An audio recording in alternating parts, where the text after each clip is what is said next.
నమస్తే welcome to special focus. Revanth రాజ్యంలో తెలంగాణ పూర్తిగా ఆగమైంది. పరిపాలన అస్తవ్యస్తమైంది. పేనుకు పెత్తనమిస్తే నెత్తంతా కొరికిందన్నట్టు రాష్ట్రంలో అన్ని వర్గాల ప్రజలది ఇదే అవస్థ. కాంగ్రెస్ అధికారంలోకి వచ్చిన తర్వాత అన్ని వర్గాల బ్రతుకులను ఆగమాగం చేస్తున్నాడు. చేతగానోడికి వాగుడెక్కువ అన్నట్టు తలతిక్క మాటలతో అడ్డగోలు వాదన చేస్తున్నాడు. యథా రేవంత్ తథా మంత్రులు అన్నట్టు తయారైంది పరిస్థితి. సీఎం రేవంత్ కంటే తామేం తక్కువ కాదని నిరూపించేందుకు మంత్రులు కూడా కండకావరపు మాటలతో తెలంగాణ ప్రజల ఆత్మాభిమానంపై దాడులకు తెగబడుతున్నారు. ఇందిరమ్మ పాలనంటే ఇదెక్కడి దిక్కుమాలిన పాలన బాబోయ్ అంటూ జనం నెత్తి నోరు బాదుకుంటున్నారు. నియంత పాలనపై మల్లబడుతున్న తెలంగాణ. రేవంత్ అసమర్థతపై జనం జంగ్ సైరన్. కమ్ముకున్న కారమబ్బుల్లా ఒక్కటవుతున్న సమాజం. బీఆర్ఎస్ దెబ్బకు మేస్త్రీ బాక్సులు బద్దలు. కీలక నేతలు తెలంగాణ మైదానం దుమ్మేనా? పదరా పదరా అంటూ కేసీఆర్ వెనుక పరిగెత్తే సమయం. ఫెయిల్యూర్ సీఎం రేవంత్ పాలనలో ఆగమైన తెలంగాణ. రాష్ట్రంలో కీలకమైన శాఖలను తన వద్దే ఉంచుకున్న సీఎం రేవంత్ రెడ్డి అన్ని రంగాల్లో విఫలమయ్యాడు. రేవంత్ పాలనలో ప్రభుత్వ వ్యవస్థలన్నీ అస్తవ్యస్తంగా మారాయి. గ్రామ పంచాయతీల పరిస్థితి మరింత అధ్వానంగా తయారైంది. నిధులు విడుదల చేయక గ్రామాల్లో పారిశుద్ధ్యం పడకేసింది. మున్సిపాలిటీలు, కార్పొరేషన్ల పరిస్థితి కూడా దారుణంగా ఉంది. కాంగ్రెస్ సర్కార్ ఏలుబడిలో పరిపాలన మొత్తం గాడి తప్పింది.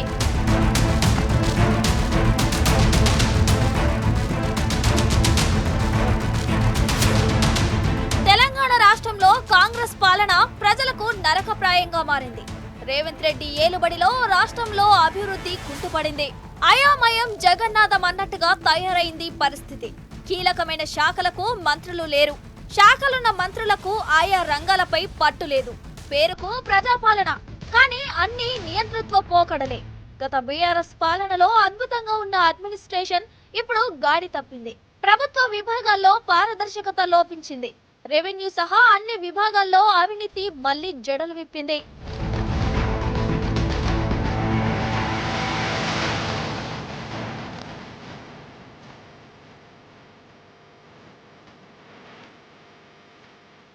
టీఆర్ఎస్ హయాంలో ఆర్థికంగా పరిపుష్టిగా ఉన్న తెలంగాణ ఇప్పుడు అప్పుల పాలవుతుంది. రేవంత్ రెడ్డి ఏలుబడిలో తెలంగాణ ఖజానాకు కటకట ఏర్పడింది. రాష్ట్ర ఆర్థిక పరిస్థితి దినదిన గండంగా మారుతుంది. పన్నుల రాబడి తగ్గిపోతుంది. పెట్టుబడుల ముచ్చటే లేదు. రియల్ ఎస్టేట్ డమానంది. రాబడి కంటే ఎక్కువగా ఆదాయం ఖర్చవుతున్నా పేదలకు మాత్రం ఆ ఫలాలు అందటం లేదు. మొత్తంగా తెలంగాణ ఆర్థిక పరిస్థితి గోల్మాల్ గోవిందం అన్నట్టు తయారైంది. గతంలో బీఆర్ఎస్ హయాంలో ఎంతో స్థిరంగా ఉన్న తెలంగాణ ఆర్థిక వ్యవస్థ ఇప్పుడు సంక్షోభంలో కూరుకుపోయింది. ప్రభుత్వ ఖజానాలో ఎక్కువ భాగం ఇప్పుడు అప్పుల. ఇప్పటికే ఎఫ్ఆర్బిఎం పరిమితికి మించి అప్పులు చేసింది సర్కార్. ఈ నేపథ్యంలో తెలంగాణ రాష్ట్ర ఆర్థిక పరిస్థితి మరింత దిగజారడం ఖాయంగా కనిపిస్తుంది. ఇక గత బీఆర్ఎస్ హయాంలో స్వర్ణయుగాన్ని తలపించిన సంక్షేమం ఇప్పుడు అటకెక్కింది. ఎన్నికలకు ముందు 6 గ్యారంటీలు, 420 హామీలిచ్చిన కాంగ్రెస్ అధికారం చేపట్టాక హామీలు అమలు చేయడంలో చేతులెత్తేసింది. అలవి కాని హామీలు, మాయమాటలు చెప్పి అధికారం దక్కించుకున్న కాంగ్రెస్ ప్రజలను తడిగుడ్డతో గొంతు కోసింది. ఇచ్చిన హామీ ప్రకారం ఆసరా పెన్షన్లు పెంచాలని వృద్ధులు, వికలాంగులు, ఒంటరి మహిళలు ప్రభుత్వాన్ని నిలదీస్తున్నారు. అధికారంలోకి వచ్చిన 100 రోజుల్లో పెన్షన్లు పెంచుతామని చెప్పిన రేవంత్ రెడ్డి మాట తప్పారు. 2 ఏళ్లైనా పెన్షన్లు పెంచలేదు. కళ్యాణ లక్ష్మి, షాదీ ముబారక్ పథకాలు ముచ్చటే లేదు. కుల వృత్తులకు ఆసరాగా నిలిచిన పథకాలన్నీ కాంగ్రెస్ ప్రభుత్వం నిలిపివేసింది. ప్రజాపాలన పేరుతో ప్రగల్భాలు పలికి ఇప్పుడు ప్రజలకు నరకం చూపిస్తోంది.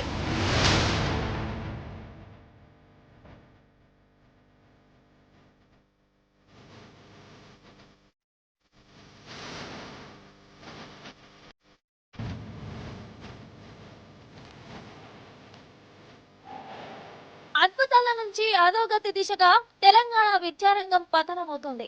రేవంత్ ఏలుబడిలో విద్యా వ్యవస్థ పనితీరు కూడా రోజు రోజుకు దిగజారిపోతుంది. కేసీఆర్ హయాంలో వెలుగు వెలిగిన గురుకులాలు ఇప్పుడు మసకబారుతున్నాయి. సమస్యలకు నిలయంగా మారుతున్నాయి. నిరుపేదలకు నాణ్యమైన విద్యను అందించిన గురుకులాలను రేవంత్ సర్కార్ భ్రష్టు పట్టిస్తుంది. సెమీ రెసిడెన్షియల్ విధానం అంటూ కొన్నాళ్ళు, ఇంటిగ్రేటెడ్ విధానం అంటూ కొత్త డ్రామాలకు తెరతీసింది. పని సున్నా, ప్రగల్భాలు మిన్నా అన్నట్టుగా రేవంత్ రెడ్డి వ్యవహరిస్తున్నాడు. గురుకులాల భవనాలకు కనీసం అద్దె బకాయిలు చెల్లించకుండా నిర్లక్ష్యం ప్రదర్శిస్తోంది. ఫలితంగా రాష్ట్రంలో అద్దె భవనాల్లో కొనసాగుతున్న గురుకులాలు మూతపడే పరిస్థితి నెలకొంది.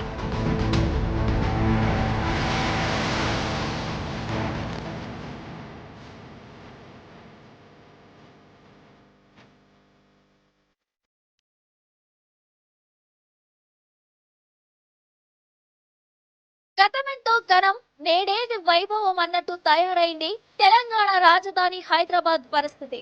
10 నెలల్లోనే సీన్ అంతా రివర్స్ అయిపోయింది. ఒకప్పుడు పెట్టుబడుల వెలువెత్తిన హైదరాబాద్ నగరం నుంచి ఇప్పుడు మా కొద్దీ కిరికిరి అంటూ తట్టాబుట్టా సర్దుకుంటున్నారు ఇన్వెస్టర్లు. ముంబై, బెంగళూరు, చెన్నై లాంటి మహానగరాలకు వలస వెళ్లిపోతున్నారు. ఇప్పటి వరకు ఒక్కటంటే ఒక్క కొత్త ప్రాజెక్టు కూడా ప్రారంభం కాలేదు. కాంగ్రెస్ అధికారంలోకి వచ్చిన తర్వాత అవలంబిస్తున్న విధానాలు నగర ప్రగతికి ప్రతిబంధకాలుగా మారాయి. 2023 వరకు దేశవ్యాప్తంగా ఇన్వెస్ట్మెంట్ హబ్ గా పేరుగాంచిన హైదరాబాద్ లో కాంగ్రెస్ వచ్చాక అభివృద్ధి కుంటుపడింది. రేవంత్ రెడ్డి పాలనలో హైదరాబాద్ రియల్ రంగం డమాలంది. అనుమతుల్లో జాప్యం, పెచ్చుమీరిన అవినీతి కారణంగా బిజినెస్ చతికిల పడింది. రేవంత్ రెడ్డిపై అప్పుడే ఎందుకింత వ్యతిరేకత వచ్చింది? ప్రజలు తిరగబడి కొట్టేంత వ్యతిరేకత ఎక్కడి నుంచి వచ్చింది? ల్యాండ్ ఆర్డర్స్ అదుపు తప్పి తెలంగాణ మరో బీహార్లా మారబోతుందా? ప్రజలకు ప్రభుత్వం మీద భయం లేదా? సీఎం అంటే లెక్క లేదా? కాంగ్రెస్ పాలన మీద నమ్మకం లేదా? ప్రభుత్వ విధానాలు నచ్చడం లేదా? అధికారంలోకి వచ్చి 2 ఏళ్లు దాటినా ప్రజలకు సీఎం అంటే భయం లేకుండా పోవడానికి కారణమేంటి? ప్రజల సంగతి పక్కన పెడితే సొంత పార్టీలో కూడా రేవంత్ రెడ్డిపై వ్యతిరేకతకు కారణాలేంటి?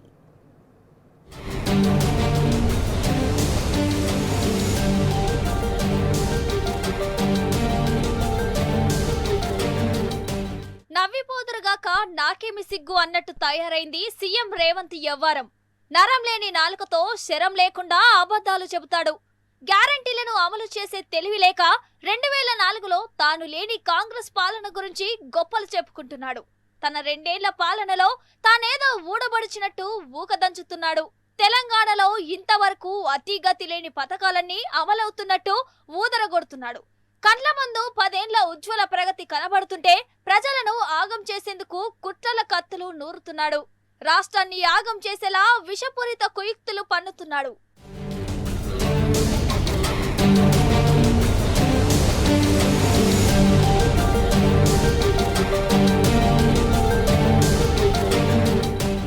ఈ రేవంత్కి పరిపాలన చేత కాదు.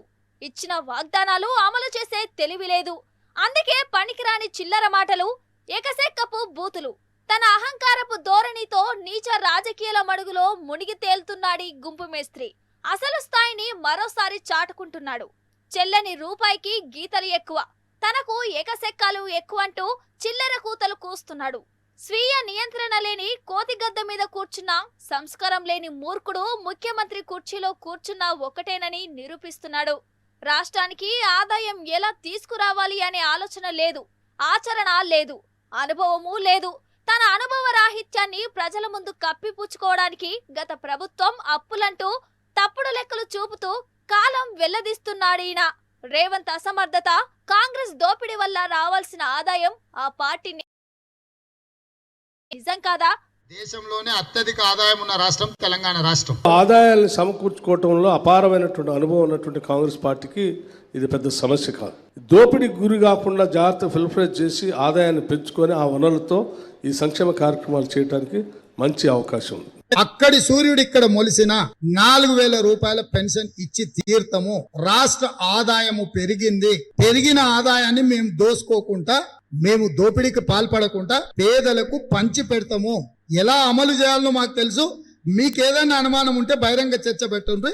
అన్నిటికీ ఆర్థిక లెక్కలతో పాటు సంపూర్ణంగా మేము ప్రజలకు వివరించి చెప్పాం. 2 ఏళ్లలో రేవంత్ ఏం చేశాడు? ఇప్పుడేం చేస్తున్నాడు? ఒక్క పథకమైనా ప్రవేశపెట్టాడా? సీఎం పీఠంపై కూర్చున్న తొలి రోజు నుంచే అబద్ధాలను వల్లవేస్తున్న రేవంత్ చెప్పేదొకటి, పాలనలో చేసేది ఇంకొకటి. ప్రచార పిచ్చిలో పాలన గాలికి వదిలేసి ప్రచార ఆర్భాటాలు చేస్తున్నాడు. ఇచ్చిన హామీల నుంచి ప్రజలను డైవర్ట్ చేసేందుకు రోజుకొక పిఆర్ స్టంట్ తో రాష్ట్ర ప్రజలను భ్రమలో ముంచుతున్నాడు. కాంగ్రెస్ అధికారంలోకి వచ్చి 26 నెలలు గడుస్తోంది. ఈ కాలంలో చేసిందేమిటి? ఇప్పటికీ ఇచ్చిన హామీలను అమలులోకి తీసుకురాలేదు. 6 గ్యారెంటీల పేరుతో వైకుంఠం చూపిస్తూ వాటి అమలుపై కొర్రీలు పెడుతున్నాడు. ఏమైనా తెలంగాణ ప్రయోజనాలకు ఎప్పటికైనా కేసీఆర్ శ్రీరామ రక్ష. తెలంగాణ హక్కులకు విఘాతం కలిగిస్తే కేసీఆర్ విశ్వరూపం చూపిస్తారని కాంగ్రెస్ నేతలకు తెలియందేమీ కాదు. కానీ హనుమంతుడి ముందు కుప్పిగంతలు వేస్తున్నారు.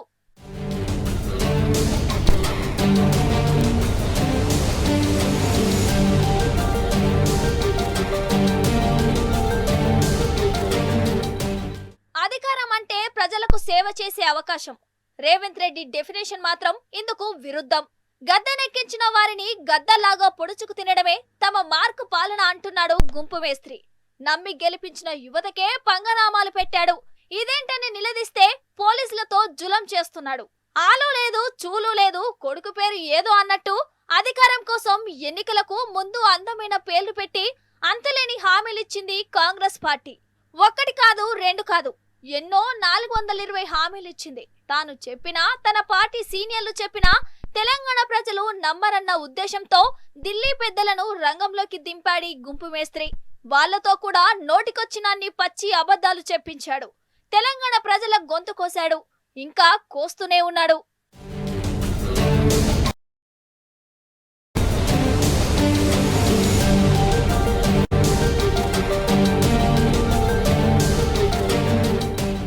తెలంగాణలో పాలన నడుస్తుంది. ప్రజా సమస్యలను గాలి కొదిలేసి వ్యక్తిగత ఎజెండాను భుజానికెత్తుకున్న గుంపు మేస్త్రి గులాబీ పార్టీ లక్ష్యంగా ప్రతీకార చర్యలకు తెగబడుతున్నాడు. అభివృద్ధిపై ధ్యాస లేదు, సంక్షేమంపై సోయి లేదు, పాలన చేత కాదు. వెరసి రేవంత్ రెడ్డి పాలన తెలంగాణకు గ్రహణంలా దాపురించింది. గద్దెనెక్కించిన ప్రజలకు మంచి చేయకపోగా అనధికారిక ఎమర్జెన్సీని అమలు చేస్తున్నాడు. అధికారంలోకి వచ్చినప్పటి నుంచి హస్తం పార్టీ చేసిందంతా విధ్వంసమే, అమలు చేస్తున్నదంతా అరాచకత్వమే. అధికారం కోసం మలవి కాని హామీలిచ్చేటప్పుడు అమలు చేయట్లేదేంటని అడిగితే మాత్రం రేవంత్ కు ఒళ్ళంతా మంటెక్కిపోతున్నట్టుంది.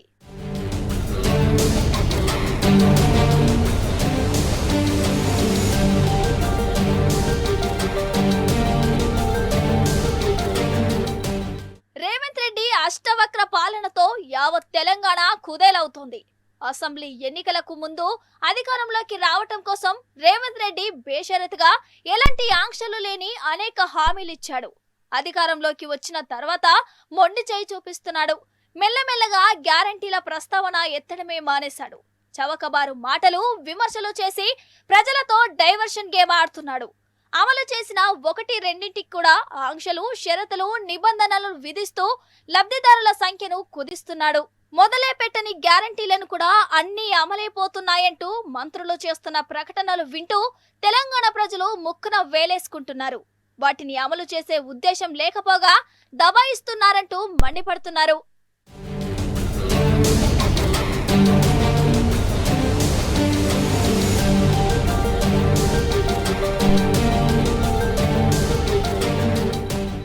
రేవంత్ రెడ్డి ఎన్నికల్లో అడ్డగోలు హామీ అప్పటి నుంచి రైతాంగాన్ని ముంచిన తీరు తెలంగాణ ప్రజలు గమనిస్తూనే ఉన్నారు. మొన్నటికి మొన్న బీసీ రిజర్వేషన్లంటూ డ్రామాలాడి చివరికి బీసీలకు వంచిన చరిత్ర అతనిది. అందుకే బీసీలంతా ఏకమవుతున్నారు. రేవంత్ సర్కార్ మీద పోరాటానికి అస్త్రాలకు పదను పెడుతున్నారు. అధికారం మీద ఆశతో నాడు అడ్డగోలు హామీలిచ్చి ఇప్పుడు అమలుకు అపసోపాలు పడుతున్నాడు. నిధులు ఏడికెళ్లి తెచ్చుడు, ఎట్లిచ్చుడు అంటూ సన్నాయి నొక్కులు నొక్కుతున్నాడు. పైసల కోసం పోతే దొంగను చూస్తున్నట్టు చూస్తున్నారంటూ నిస్సిగ్గుగా మాట్లాడాడు. అప్పు పుడతలేదు, మనల్ని ఎవరు నమ్ముతలేరు అని స్వయంగా ముఖ్యమంత్రి స్థాయిలో బహిరంగ వేదికలపై చెప్పాడు.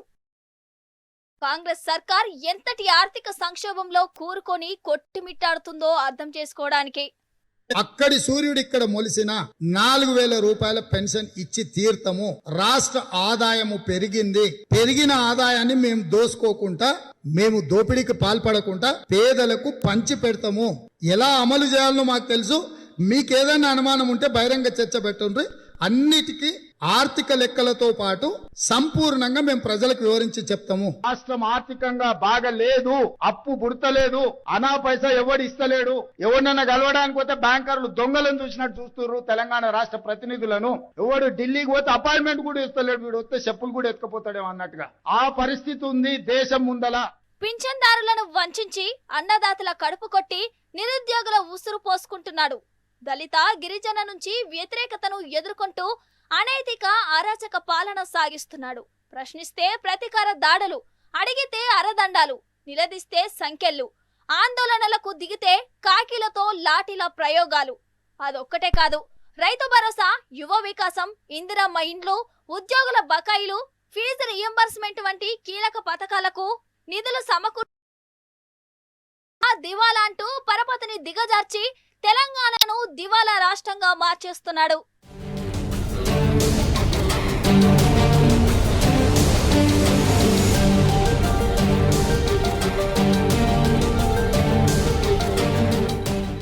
కాంగ్రెస్ పార్టీ అధికారంలోకి వచ్చిన తర్వాత తెలంగాణ సమస్యల వలయంలో చిక్కి విలవిల్లాడుతోంది. పింఛన్ల పేరిట వంచనలు, ఉద్యోగాల కోసం నిరుద్యోగులు, మంచి బువ్వ కోసం హాస్టళ్ల విద్యార్థులు రోడ్డెక్కిన ఘటనలు ఎన్నో. రైతు బంధు, రుణమాఫీ కోసం రైతన్నలు, వేతనాల కోసం ఆశా వర్కర్లు నినదించిన సందర్భాలు అనేకం. అటు ఆటో డ్రైవర్లు,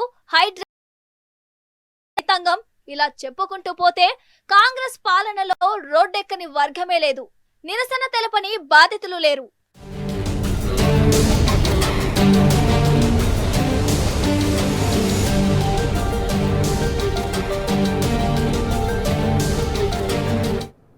ఇక 2.5 ఏళ్ల కింద ప్రజాపాలన పేరుతో కాంగ్రెస్ పార్టీ అధికారంలోకి వచ్చింది. సీఎంగా రేవంత్ రెడ్డి ప్రమాణ స్వీకారం చేసిన మరుక్షణం నుంచే తెలంగాణ ప్రజలను మోసం చేయడం మొదలుపెట్టాడు. డిసెంబర్ 9 నుంచే రైతు బంధు ఎకరానికి 15,000 ఇస్తామని, తొలి రోజే రుణమాఫీ చేస్తామని, పెన్షన్లు పెంచుతామని మాట ఇచ్చి మర్చిపోయాడు. నిరుద్యోగ వృత్తి వంటి వాగ్దానాలు చేసి ఇప్పుడేమో ఆ మాటే తాను అనలేదని బుకాయిస్తున్నాడు. రాష్ట్రం ఏర్పడ్డ 10 ఏళ్ల తర్వాత పదవిలోకి వచ్చిన కాంగ్రెస్ నాయకులు మితిమీరిన అహంకారంతో రాజకీయ ప్రత్యర్థులపై భౌతిక దాడులకు దిగుతున్నారు. విచ్చలవిడిగా అధికార దుర్వినియోగానికి తెగబడుతున్నారు. అస్తవ్యస్త తిరోగమన నిర్ణయాలతో తెలంగాణకు హైదరాబాద్ బ్రాండ్ ఇమేజ్ను కోలుకోలేని దెబ్బతీస్తున్నారు.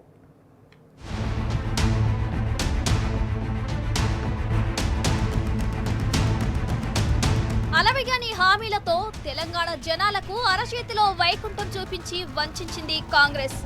అయితే ఏదో చేస్తామని, ఎన్నో చేస్తామని అధికారంలోకి వచ్చిన హస్తం పార్టీ ప్రజలకు శూన్యహస్తం చూపిస్తోంది. అందుకే బాధ్యత కలిగిన ప్రతిపక్షంగా కాకుండా రాష్ట్ర ఆవిర్భావానికి, అభివృద్ధికి అంకితమై పనిచేసిన తాము చూస్తూ ఊరుకోలేమని బీఆర్ఎస్ చెబుతోంది. రాజకీయాలు, కుట్రలు, ప్రచారాలు తప్ప ప్రజలకు కించిత్ మేలు చేయని సర్కార్ మీద యుద్ధబేరి మోగిస్తామంటోంది.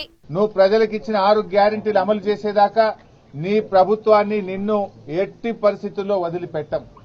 రేవంత్ రెడ్డి అనుకుంటున్నాడు బ్లాక్ మెయిల్ రాజకీయాలతోనో, అక్రమ కేసులతోనో, అరెస్టులతోనో తన ప్రభుత్వం ఉంటానో మమ్మల్ని మానసికంగా బలహీనపరుస్తానని అనుకుంటా ఉన్నాడు.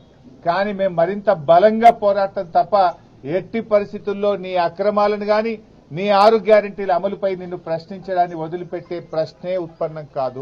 తెలంగాణ రాష్ట్రానికి ముఖ్యమంత్రి కావడం ఎవరికైనా వరమే. కానీ రేవంత్ విషయంలో మాత్రం అది తెలంగాణకు శాపంగా మారింది. సీఎంగా రాష్ట్రాన్ని అభివృద్ధి చేసి మంచి పేరు తెచ్చుకోవాలన్న సోయి లేకుండా పోయింది. జనాలను మోసం చేసుడు, ఢిల్లీకి మూటలు మోసుడే పనిగా మారింది నామినేటెడ్ సీఎం రేవంత్ కు. కేసీఆర్ హయాంలో ఉజ్వలంగా వెలిగిన వ్యవసాయ రంగం ఏదో శాపం తగిలినట్టు 26 నెలల్లోనే కుదేలైపోయింది. రైతు బంధు ఇవ్వకుండా, రైతు భరోసాను అమలు చేయకుండా కాంగ్రెస్ రైతులను నిలువునా ముంచింది. సమైక్య పాలన నాడు కష్టపడ్డట్టు ఎరువులు, విత్తనాల కొరత, కరెంటు ఇబ్బందులు వెంటాడుతున్నాయి. అన్ని పంటలకు బోనస్ ఇస్తామన్న కాంగ్రెస్ చివరికి వరికి మాత్రమే అని ముక్కు విరిచింది. అందులోనూ సన్నాలకు మాత్రమే ఇస్తామంటూ మెలిక పెట్టింది. ఆఖరికి ఆ మాటను కూడా తప్పింది. చివరికి 4-5 వెరైటీలకే బోనస్ వర్తింపజేసి రైతాంగాన్ని డోకా చేసింది. మున్సిపల్ ఎలక్షన్ అంతా ఒక డ్రామా లాగా నడిచింది. ఎలక్షన్ కంటే ముందు ఒక డ్రామా, ఎలక్షన్ జరుగుతున్న ప్రాసెస్లో ఒక డ్రామా, ఎలక్షన్ అయిపోయినాక మళ్ళీ ఒక డ్రామా. ఎవరన్నా మామూలుగా ఏ పార్టీ అయినా లోకల్ బాడీ ఎలక్షన్ కానీ మున్సిపల్ ఎలక్షన్ కానీ వెళ్ళినప్పుడు మున్సిపాలిటీలకు ఏం చేస్తాం, మున్సిపాలిటీలో ప్రజల సంక్షేమానికి ఏం చేస్తాం, మున్సిపాలిటీలో ఉన్న ప్రాబ్లమ్స్ అభివృద్ధి ఎట్లా చేస్తాము, మామూలుగా లోకల్ బాడీ ఎలక్షన్లో మాట్లాడాల్సిన విషయాలు ఇవన్నీ ఉంటాయి. మీరు చూస్తే ఎలక్షన్ ప్రాసెస్ అంతా ఒక నాటకంలా జరుగుతూ ఉంది, కానీ ప్రజలకు సంబంధించిన విషయం ఒక్క విషయం కూడా మాట్లాడలేదు ముఖ్యమంత్రి రేవంత్ రెడ్డి గారు. ఎలక్షన్ల ముందు ఎక్కడ స్టార్ట్ అవుతుంది ప్రోగ్రామ్, ఎలక్షన్లు స్టార్ట్. ఈ లోపల ఏం జరుగుతుంది, హరీష్ రావు గారు సింగరేణి కాలేజ్లో జరుగుతున్న అవినీతి గురించి ప్రెస్ మీట్ పెడతారు. వెంటనే ఏం చేయాలి, మున్సిపల్ ఎలక్షన్లు వస్తూ ఉన్నాయి, ప్రజల దృష్టి మరల్చాలి, ప్రజల అటెన్షన్ డైవర్ట్ చేయాలి. ఏం చేయాలి, ఇమ్మీడియట్గా 19th రోజు SIT summons Siddipet MLA Harish Rao in phone tapping case. 23 రోజు కేటీఆర్ గారిని సమన్ చేస్తారు. దేనికి, మళ్ళీ క్వశ్చనింగ్ సిట్కి, ఇదే ఫోన్ ట్యాపింగ్ కేసులో. దీని తర్వాత మాజీ ముఖ్యమంత్రి గారు, మా తెలంగాణ జాతిపిత, తెలంగాణ సాధించిన నాయకుడు కేసీఆర్ గారికి నోటీసులు. 26 నెలలైంది ఇదే కథ నడుస్తూ ఉంది. కేవలం డ్రామా. ఈ డ్రామా ఏంటి, ప్రజల దృష్టి మర్చాలి, వీళ్ళేదో సింగరేణి మైన్స్ గురించి జరిగిన స్కామ్ గురించి వీళ్ళు మాట్లాడుతూ ఉన్నారు. దాని గురించి ఇప్పటి వరకు ముఖ్యమంత్రి గారు కానీ వారి మంత్రివర్గం కానీ ఇప్పటి వరకు జవాబు ఎవరు కూడా. ఏం చేయాలి, ప్రజల దృష్టి మర్చాలి. ఎన్నికలకు ముందు మహిళా లోకానికి రేవంత్ అరచేతిలో స్వర్గం చూపించాడు. అధికారంలోకి వచ్చాక ఉచిత ప్రయాణం కల్పించి తాము ఇచ్చిన అన్ని హామీలు అమలయ్యాయన్న రీతిలో వ్యవహరించాడు. మహాలక్ష్మి పథకం కింద మహిళలకు ఉచిత బస్సు ప్రయాణాన్ని అమలు చేసినట్టే చేసి మగోళ్లకు టికెట్ల ధరలు పెంచాడు. ఇక కళ్యాణ లక్ష్మి కథ ఒడవని ముచ్చటగా మారింది. ఆడబిడ్డ పెళ్లికి తులం బంగారమని ఇచ్చిన హామీ ఎటుపోయిందో ఎవరికీ తెలియదు. ఓట్లు దండుకున్న తెల్లారే దళిత బంధుకు రామ్ రామ్ చెప్పింది సర్కార్. గిరిజన బంధుకు ఎగనామం పెట్టి కొత్తవి ఇవ్వకపోగా పాత పథకాన్ని కూడా అమలు చేయడం లేదు.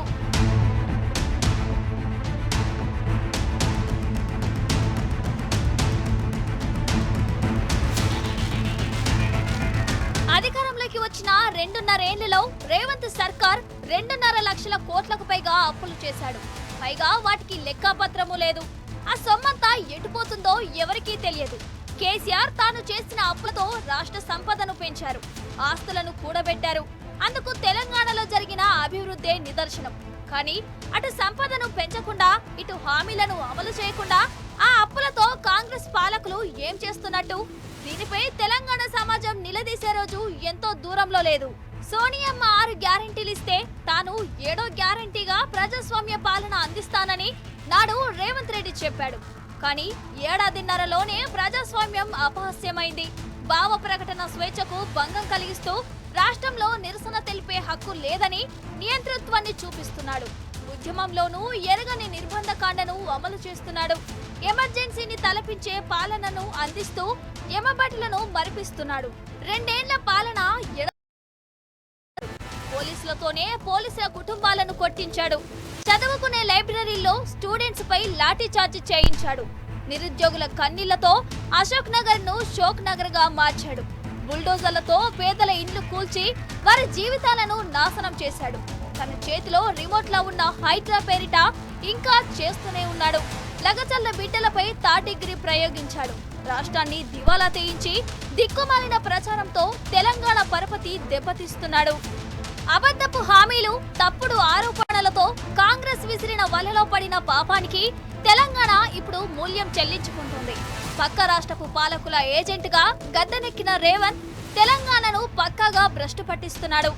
తెలంగాణ ముఖ చిత్రాన్ని మార్చిన అన్నదాతలు రేవంత్ పాలనలో ఆగమాగమవుతున్నారు. కేసీఆర్ పాలనలో రాజులా వెలుగొందిన రైతులు ఇప్పుడు నడి రోడ్డు పాలయ్యారు.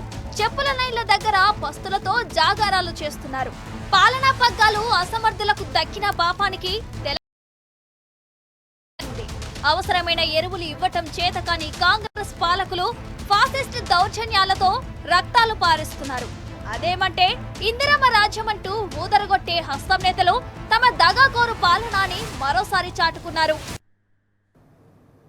ఇది ఇవాల్టి స్పెషల్ ఫోకస్. నమస్తే.